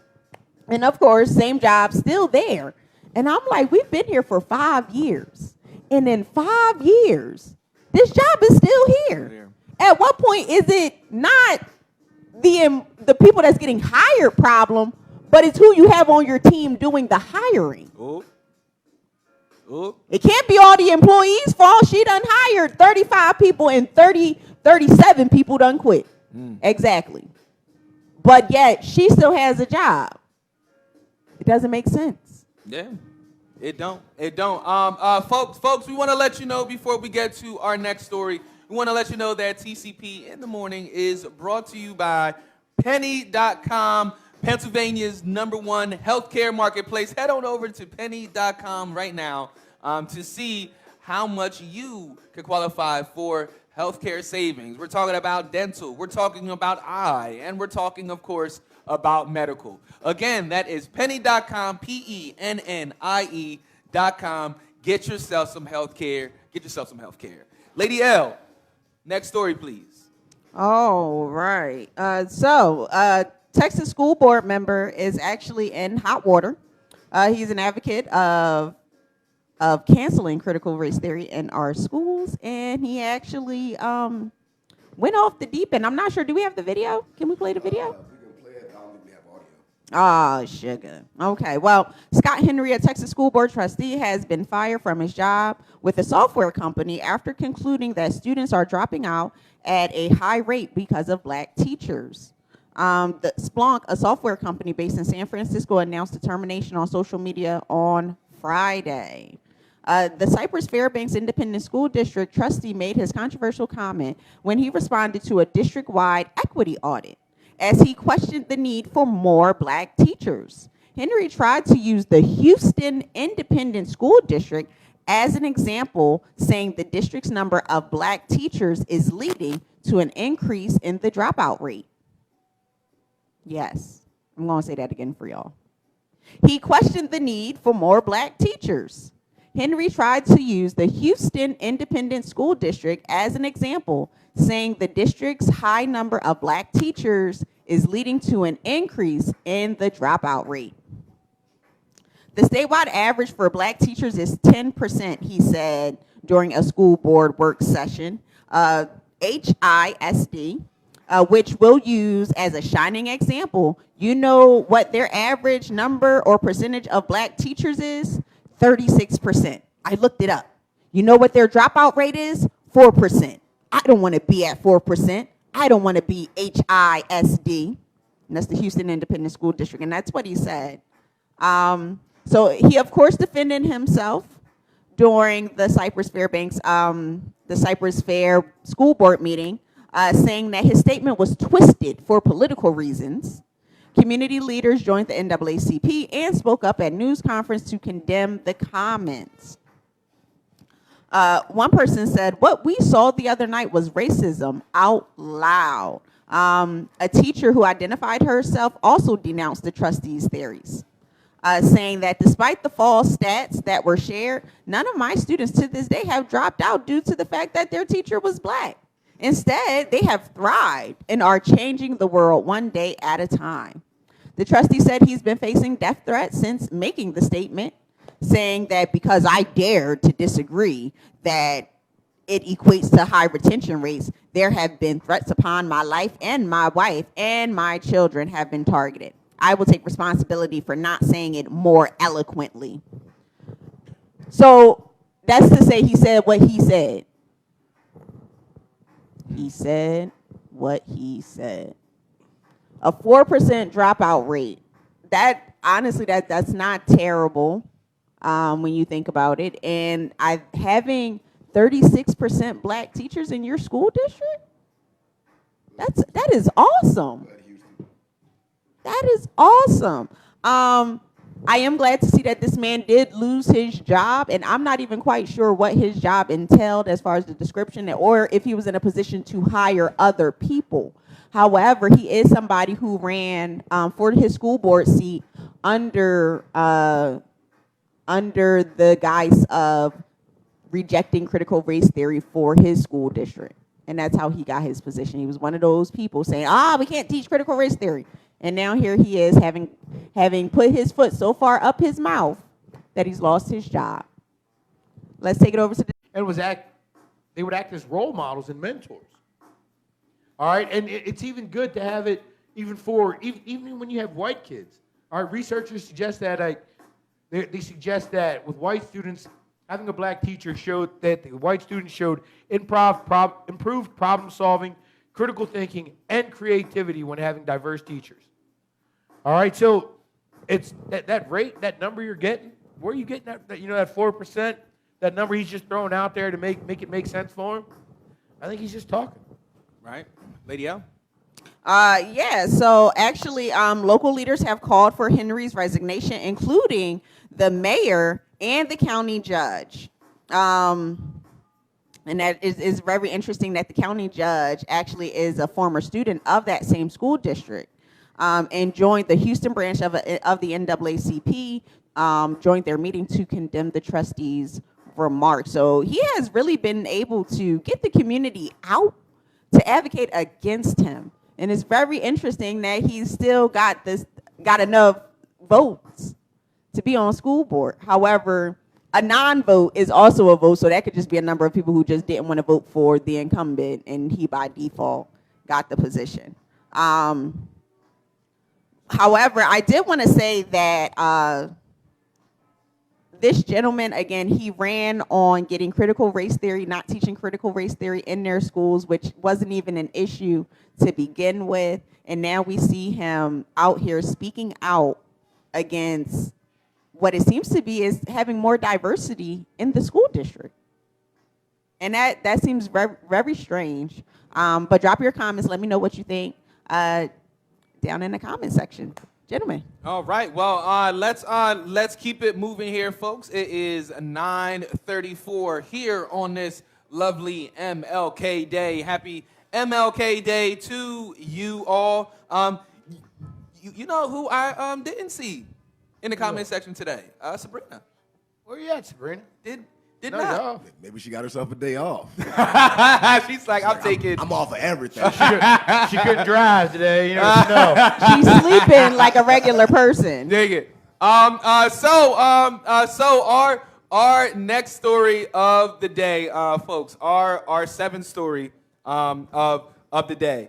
FedEx wants to install anti-missile lasers in its cargo jets. FedEx says it wants to install a missile defense system that directs infrared laser energy to incoming missiles to interrupt the missile's tracking of the aircraft's heat. I just want to preface this and say that have any of you all heard any stories about FedEx cargo jets being shot down? Or anything like that? No, the only thing I heard was that pilots were annoyed by those weird new Christmas light things that people are like, you just put the light up against your house. Mm-hmm. Those things were annoying pilots because some of them were shooting up into the sky and distracting them. But nothing about anybody trying to shoot down FedEx. But it's not FedEx pilots though. Like it's we're seeing here. A pilot is a pilot. No, it's not, because if you're a FedEx pilot, you could essentially be driving, riding, flying a weapon versus you just being, Patrick from American Airlines. There's a big difference. So let's get into it, folks. The delivery giant FedEx is asking federal regulators for permission to install countermeasures in its cargo jets designed to thwart missile attacks, according to a notice published in the Federal Register. In recent years, in several incidents abroad, civilian aircrafts were fired upon by man-portable air defense systems, MANPADS.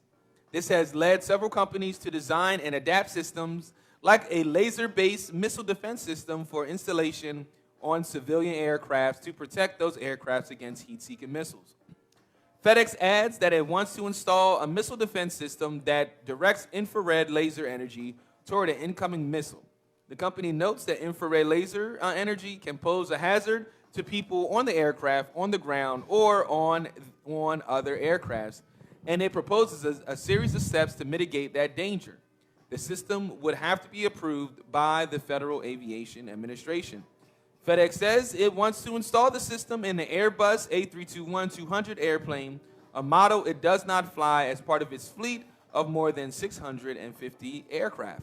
The company did not respond to NBC News requests for comment.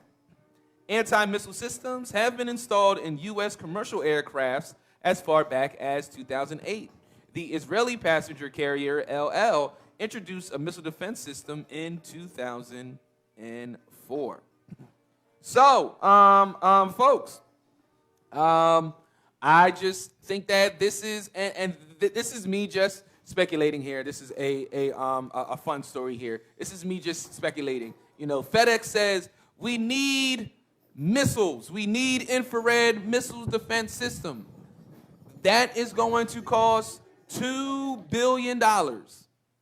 And then they take that $2 billion, place, you know, $1.5 billion somewhere, and spend $500 million on, you know, 2 infrared. And it's. I look at it as a money grab. Again, folks, I'm just purely speculating here. But last time I checked, you know, my mail carrier did not need a Glock 9. Well, I'm stuck on they wanted these infrareds on planes that they don't use. I'm confused. That's why I think it's a cash grab. Like, we don't use these planes, but we want to fix them up and put these weapons on them on plane. What? So unless they are doing something with the Taliban, I don't understand what the world is going on, and it doesn't make any sense. Also, the Taliban, I'm more concerned that they're doing stuff with Donald Trump. I'm just saying. Trying to get rid of the United States Postal Service. Y'all searching for problems you don't have. How's racism inside your company? How's racism inside your company? Are y'all doing everything to mitigate that with your money, with asking for federal funding to help something? But it's you're creating a problem. It's Henry from Texas, from that school board all over again. I'm running so that they don't teach critical race theory, even though we're not teaching critical race theory. I want to run to make sure that they never teach critical race theory. It's this, right? We're going to put these things on planes that we don't use so that if we ever decide to use the planes, if the government needs us, then we have these planes and we got these things on them. Well, hold on. The reason they're saying it, it's a cash grab, but the timing is everything. All right, so North Korea has test-fired missiles for the 3rd time in 2022. All right, so North Korea is continuing to be a problem. South Korea picked up their missile launches into the EC not too long ago. So I feel like with fear and panic, this is a chance for FedEx to try and get some extra money.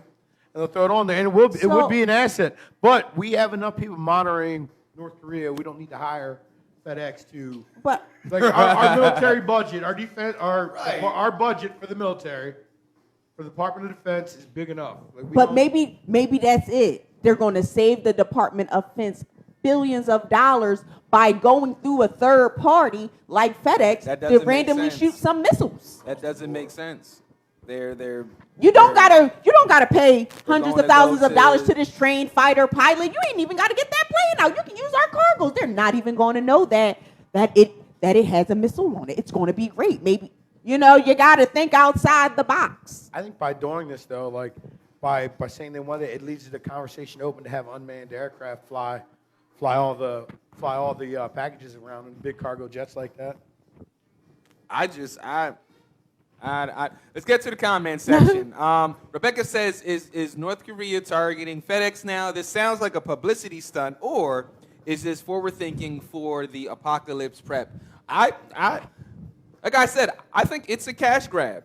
It's one of those things, okay, we get the okay to get the missiles. That's more government funding. Now they're going to give us $2 billion more so that we have this budget for these infrared missiles, and we will put them on 2 planes, and then we'll pocket the money for the rest. Who has the biggest contract? You just said it. Who has one of the biggest contracts, the biggest budget in this country? Military industrial complex. Right. So all right. Look, what am I going to say to ensure that my business gets money? Oh, I'm going to dip my toe into this defense pool, and I'm going to say, hey, you know what? There may be a time that we are going to need this. It is better to be ready than to get ready. And that's what they're saying. And I guarantee you, they brought up 9/11. Definitely. And FedEx had nothing to do with anything. But if they had them on their planes. Right. If they had them on their planes, they could have just put a FedEx plane out into New York or DC or something like that. Even though right now they only got 2 of those planes, which is all. Like, yo, I'm more than sure. I'm more than sure your everyday mail carrier that goes from house to house, that literally goes from strangers house to house to house, has more of a reason to have some kind of defense mechanism on them versus a cargo plane. Like who is really out here killing mail? who is out here? Who does FedEx think they are? You know what we gonna do? We gonna target FedEx. There might be some whole other world we don't know about where FedEx planes just are getting shot down. They're just not reporting it. all that missed mail. That's what it is. That's what it is. Talking about strangers. Sabrina, what's going on? Haven't seen you in the comment section all day. Hope you're okay on this beautiful slushy Monday. She says, fighter pilots don't make that much. Don't make that much unless they're an officer. Outside contractors get paid way more to do the same things our military members do. So no, FedEx will not save us money if that is the route they're trying to take. And then Rebecca says they are just preparing to protect all of Karen's yoga pants being flown from China to Florida. Apparently, my goodness. Right, like where's the proof that people have been like attacking your planes or your cargo planes or anything like that? Like what? Right. The proof is that the world is insane. That's the proof. And we're scared that they're going to shoot down our mail.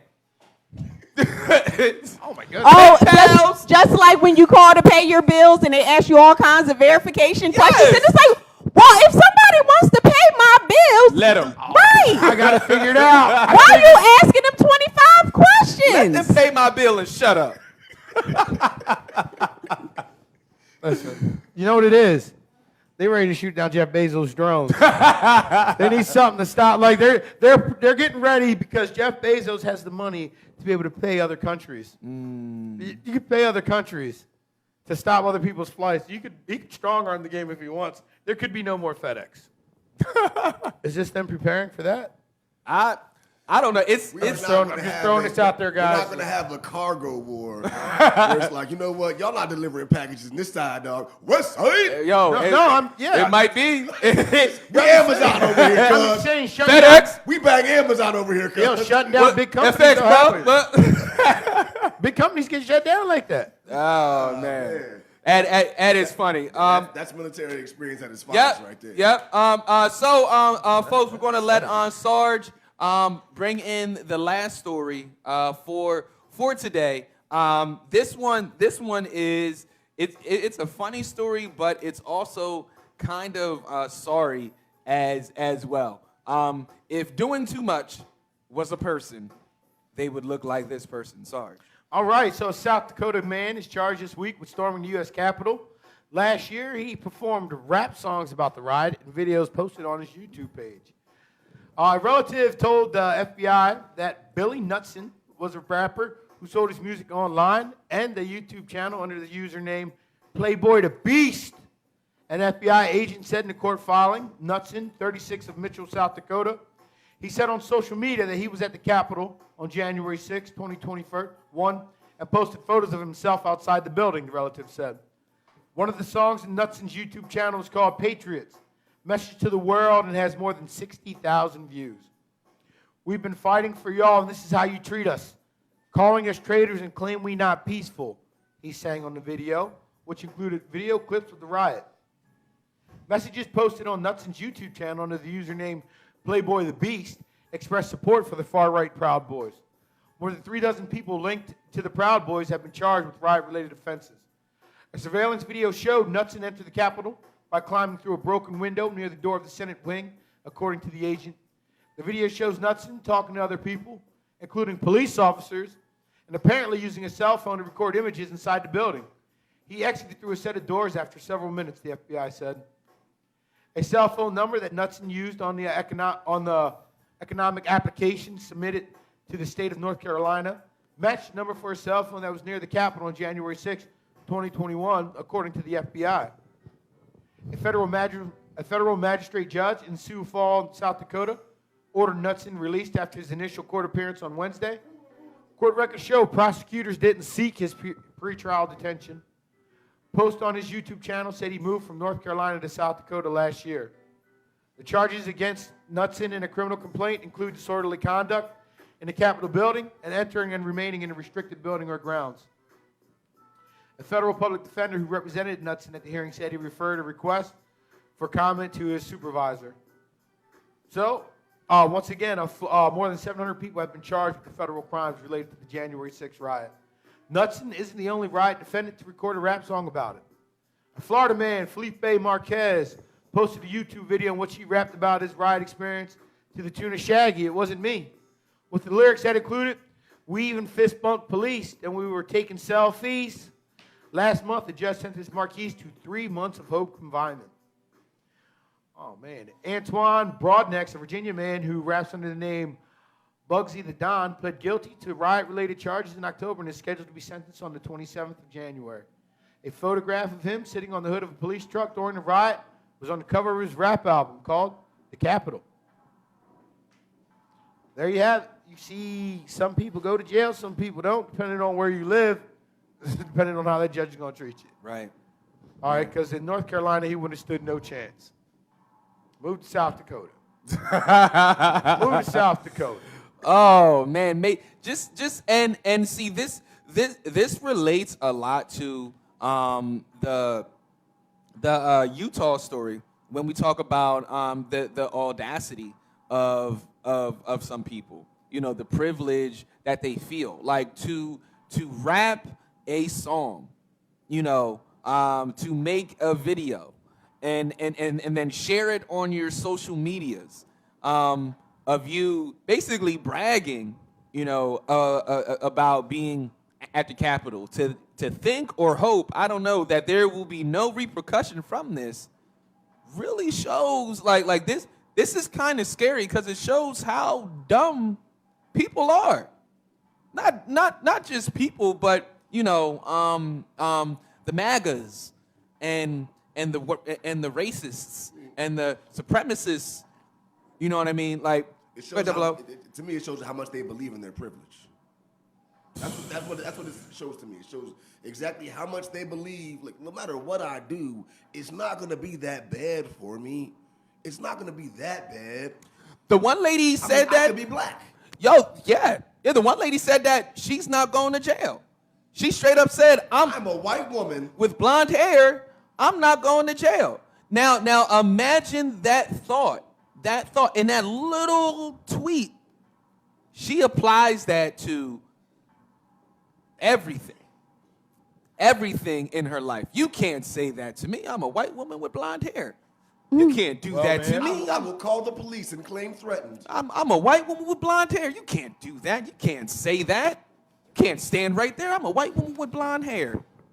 It sounds like she knows her place. Yeah, and you see the fights though, like of it. You know, there was an incident happened at the Hiltons where they were diamond customers.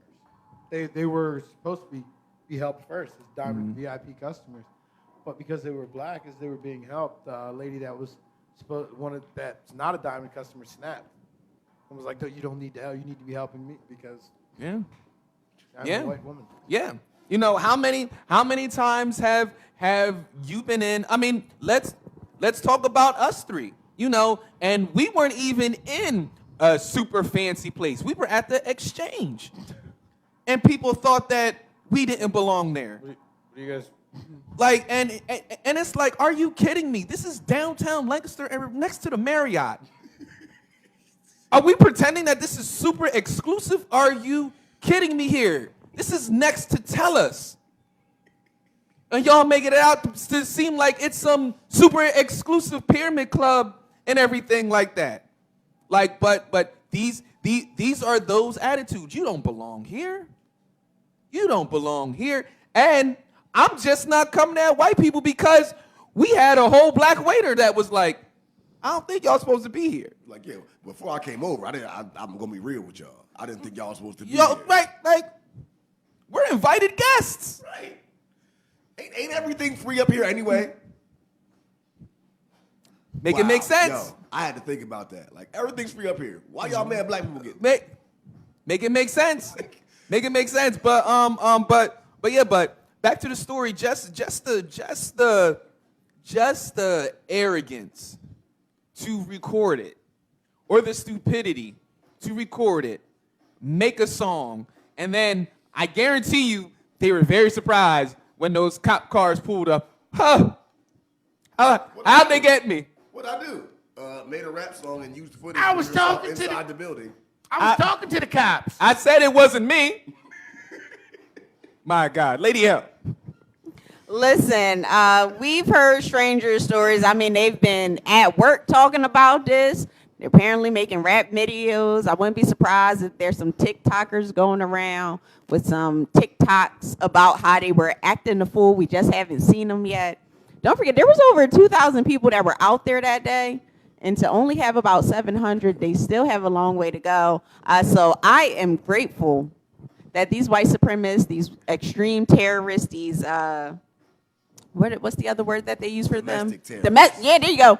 Domestic terrorists, these treasonous people, these citizens. Seditious actors. Yes. I'm looking forward to y'all getting caught. Keep putting your feet in your mouth. Put both of your feet. I got some feet that you can put in your mouth. Keep getting caught up. Looking forward to seeing you, arrested and arraigned and watching it all happen live on C-SPAN. Can't wait. Can't wait. All right, folks, we are going to wrap it up right there. We're going to put a pin in it. We have a clip of MLK to share with you at the conclusion of the show. So stay tuned on that. It's a nice little short clip. Very, very, very insightful and very, very enjoyable. It's one of MLK's last speeches. And yeah, to very briefly speak about the legacy of MLK. So many people make it seem like MLK didn't have any bark to his bite. Many people make it seem like MLK was this, nice, cuddly preacher and whatnot. But MLK was very much, as fiery as a Malcolm X. In history, we really romanticized MLK, making him seem like, oh, he's a nice cuddly black man. Mm-hmm. He wouldn't do all of this protesting and everything like that. Like, this is a man, MLK, that had rocks thrown at him. That has had his house bombed, that had been stabbed, thrown into jail for things such as just existing, and he kept it going. He didn't do it for money, and he could have done something else. Let's not forget, MLK went to Morehouse at 15 years I was about to say, he was kind of old. like a genius. He was a genius, so he could have chose something different, but he did not. He could have chose something lucrative. It's not like He didn't have options. right. He didn't get paid millions of dollars for doing this civil rights thing. He wasn't getting a check every Friday from the civil rights department. Most civil rights leaders die broke. He was able to do the things that he was able to do from the support of others and believing in what he was doing around this country. So let's not romanticize anymore MLK. and make him seem like he was some, Huggy Bear. Put some respect on his name. Yo, put all the respect on this name, on this man's name. This man was a thug. Flipped tables, all right? Got stabbed, went to jail, and kept on going. 10 toes down, bro. 10 toes down. For the movement that's still walking on without. Right. You are not with death threats and all of that to his home, to his wife, to his kids, to his friends, FBI following him, sending his wife these tapes and everything, and he kept going. Kept going. So today, let's remember a fiery MLK. The MLK that made this happen. Not the MLK that the powers that be want you to remember. Lady L. Listen, guys, thank you for watching. Thank you for tuning in. Enjoy this clip. One of my most favorite things about Dr. King is when he talked about all the work that he did for civil rights and how he feared that he realized that he was taking his people into a burning building. The burning building being the United States. And so it's crazy that he would have been 93. He would have been 93 this past weekend. His birthday would have happened. He'd have been 93 years old. And it's crazy to have an idea like he could have still been alive. Unfortunately, he is not, so he just lives on in our memories and on that fiery episode of the Boondocks. So, yeah. Sarge? Well, listen, thank you for joining the show. This is MLK Day, serious, makes you think about everything that went on, everything that's still going on. And I just want to quote Dr. Trump. Because I hear the trumpet, I'm like, I'm over here snapping. I'm like, trumpets. No, I want to quote Dr. King saying, history will have to record that the greatest tragedy of this period of social transition was not the strident clamor of the bad people, but the appalling silence of the good people. It doesn't get much better than that. Our lives begin to end the day we become silent about the things that matter. And remember, true peace is not merely the absence of tension, it is the presence of justice.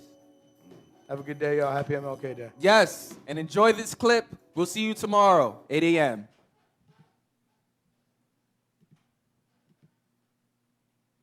I got it, guys. All right. Sound and everything.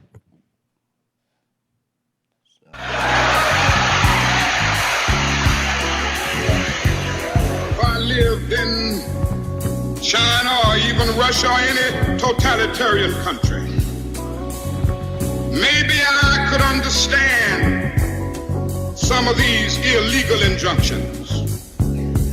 Maybe I could understand the denial of certain basic First Amendment privileges because they haven't committed themselves to that over there. But somewhere I read of the freedom of assembly.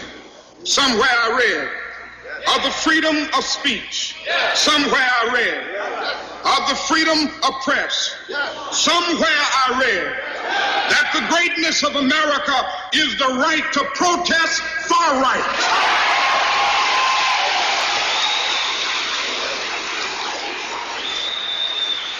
And so just as I say we aren't going to let any dogs or water hoses turn us around, we aren't going to let any injunction turn us around.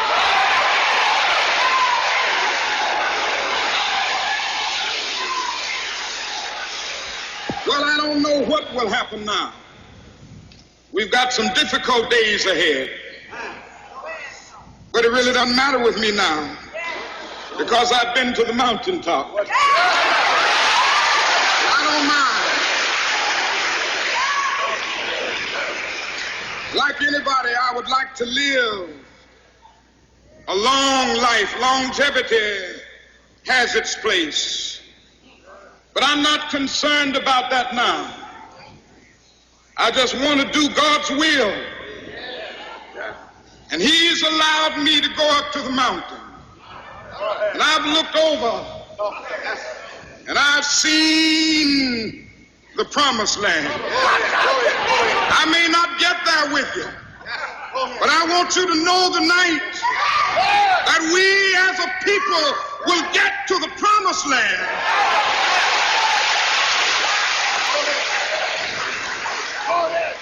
So I'm happy tonight. I'm not worried about anything. I'm not fearing any man. Mine